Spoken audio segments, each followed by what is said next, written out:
है। भदौरिया साहब, वो तो बीजेपी का जो दूस है, वो तो बीजेपी का दूस लोग। ठीक है। भदौरिया जी, दुबे साहब को, दिलीप यशवर्धन जी को और कांग्रेस को भी हमने सुन लिया है। देखिए, बीजेपी की अगर हम बात करें तो प्रधानमंत्री नरेंद्र मोदी ने जिस तरह से कहा कि राम सिर्फ हमारे नहीं है, राम सबके हैं, तो एक मैसेज तो उन्होंने क्लियर कर दिया, क्योंकि बार बार उठ रहे थे कि राम क्या सिर्फ बीजेपी के हैं, राम क्या सिर्फ बीजेपी के हैं। राम बीजेपी की नहीं है और बीजेपी राम को नहीं लेकर आई है। सच्चाई ये भी है, एक लंबी लड़ाई लड़ी गई है।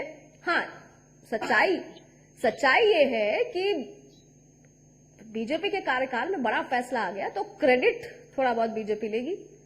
और कांग्रेस होती तो शायद कांग्रेस भी लेती, कोई और पार्टी होती तो कोई और पार्टी भी लेती। देखिए लता जी, बिल्कुल माननीय प्रधानमंत्री नरेंद्र मोदी जी ने कहा है कि राम सबके हैं। बिल्कुल सत्यता है कि राम प्रभु जो है ना, पूरे भारत के ही नहीं, पूरे संसार के हैं। जो जो उनके अंदर आस्था रखता है, जो आस्था नहीं रखते हैं तो फिर उनके लिए तो हम कुछ कह ही नहीं सकते, क्योंकि हमारे देश में ही आज यूई है और भी मुस्लिम कंट्री है, वो मुस्लिम को मान रही है, मंदिर बनवा रही है। और जो कुछ तो मुस्लिम कंट्री ऐसी है कि जहां रामलीला का मंचन किया जाता है, और जितने वहां रामलीला के कलाकार होते हैं वो सब मुस्लिम धर्म के होते हैं। वो इतना प्रभु राम को मान रहे हैं, अगर उनसे चर्चा करो तो वो कहते हैं हमने अपनी पूजा पद्धति बदली है, मगर हमने अपने आराध्य नहीं बदले। हमारे आराध्य तो प्रभु राम ही है। मगर हमारे देश में जो बाबरवादी है और कुछ सेकुलरवादी है, इन्हें राम आज भी जो है ना सेकुलर नजर नहीं आती, क्योंकि ये सेकुलर और इसमें बहुत अंतर रखते हैं। रही बात कांग्रेस की, कांग्रेस ने देश में हरदम तुष्टीकरण की राजनीति करी है, शुरू से की है, आज से नहीं करी है। जब तक देश आजाद हुआ है, जब देश का बंटवारा हुआ, नेहरू जी को सिर्फ एक कश्मीर दिया गया था कि आप इसको देखें, बाकी पूरा भारत को जो है ना सरदार वल्लभ भाई पटेल देख रहे थे। तो जो राजा नहीं मिलना चाह रहे थे, हैदराबाद के निजाम भी नहीं चाहते थे, क्योंकि अंग्रेज जाते जाते इस तरह के बीज डाल गए थे, कह गए थे जिसको स्वतंत्र रहना है वो रहे, जो इनके साथ भारत में जुड़ के रहना चाहता है वो।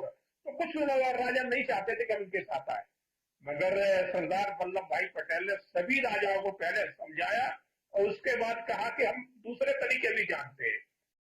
देखिए, माय गॉड कितना थिक है, दिस सो मच मलाई। इसे स्टोर कर तो सब इनके साथ आ गए। जैसे जूनागढ़ है, निजाम है हैदर के, ये नहीं मिलना चाहते थे, वो भी फिर मिले।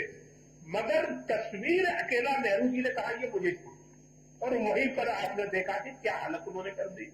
जो बड़ी मुश्किल से कश्मीर को हमने भारत के साथ मिला पाया है, नहीं तो जहां दो विधान दो निशान इस तरह का इन्होंने बना रखा।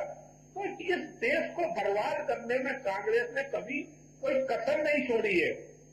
तुष्टीकरण की राजनीति आप देखिए कि इन्होंने जाति धर्म में बांटा, मुस्लिमों के लिए अलग इन्होंने मंत्रालय बना दिया, उनके लिए वक्फ बना दिया, उनके लिए ऐसी ऐसी चीजें बना दी, मगर हिंदुओं को कहीं कुछ नहीं बनाया।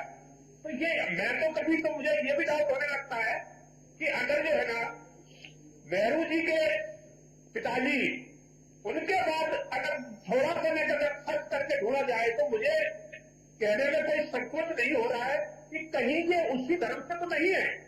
इनको अगर उससे इतना लगाव है शुरू से लेकर आज दिन तक, चाहे राजीव गांधी रहे हो जिन्होंने साहबानों का केस ही पलट दिया था, सिर्फ कुछ मौलवियों को कहने से। साहबानों क्या थी, अपने बच्चों तलाक उसको जब देनी थी उसको छोड़ दिया गया, तो वो अपने बच्चों के लिए गुजारा भत्ता मांग रही थी। तो मौलवियों ने कहा नहीं, इसका तो पूरा जो है ना हमारा सरिया ही मिल जाएगा। तो ठीक है, सुप्रीम कोर्ट का ठीक है, बहस